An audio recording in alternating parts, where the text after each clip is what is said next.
A new great father. I trust the ducks, said Gulper happily. If this news came from the vultures, it's time to celebrate.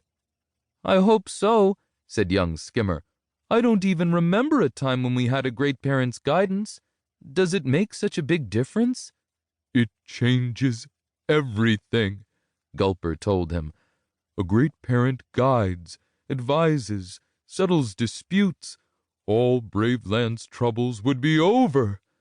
He stirred the water's surface with his huge beak. Everything has been in such uproar recently. You'll see, Skimmer, Gulper, look out! Scoop reared back, flapping his wings. Gasping, Gulper twisted his neck to glance back sharply, then paddled furiously away from the huge, scaly back that drifted toward him. Beating his wings hard, he rose up out of the water, squawking an alarm.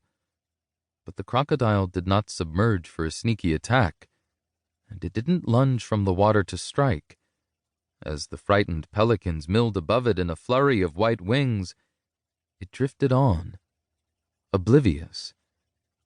Its eyes! Scoop grunted, shocked. Look! Gliding back onto the lake, Gulper paddled warily closer. Scoop was right. Now that it was floating into shallower water, Gulper could see that the croc's eyes were milky and lifeless. Its stubby legs hung in the murky water beneath it, not moving at all. It's dead. He clicked his beak in relief as the crocodile's body bumped into the bank. The pelicans gathered around it, curious. No pelican would mourn a dead crocodile, but Gulper couldn't help wondering what could have killed it. The croc didn't look old, and it was a big one, in what should have been the prime of its life. He risked prodding its hard flank with his beak, but it did not stir.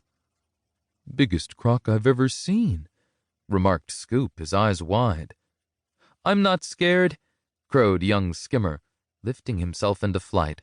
He flapped triumphantly onto the crocodile's ridged back, his webbed feet unsteady. Under his slight weight, the dead croc tilted and rolled onto its back, exposing its pale, creamy underbelly. With a squawk of alarm, Skimmer took off again, but Gulper didn't look at him. He could only stare at the croc's belly. A great, ragged gash had been torn in its tough hide. There were no traces of clotted blood. It had all washed away in the lake, and Gulper could clearly see the cavity within its rib cage. Scoop beat his wings furiously, driving himself backward. Gulper clicked his beak frantically. I've never seen anything like that, he murmured. Around him, his flock bustled and flapped and grunted. He could sense their bewilderment and fear. And no wonder. His own feathers rose at the roots, and his skin beneath them felt cold with dread. Let the coming of the new great parent be true, he thought. So many things are bad now, and wrong. It seemed Bravelands had entered a new and terrible era, and it would take a very special great parent to put it back on its true path. Chapter 1. Skye drew a breath, stunned. She took a moment to gather her confused and scattered thoughts. The air was thin up here, in this shallow cleft at the peak of the stony mountain. The sun was hard and bright and high, and it was all too easy to believe that her eyes were deceiving her. But why would her mind invent such an odd and startling sight? A baboon, crouched in the sacred pool, his eyes closed and his expression blank.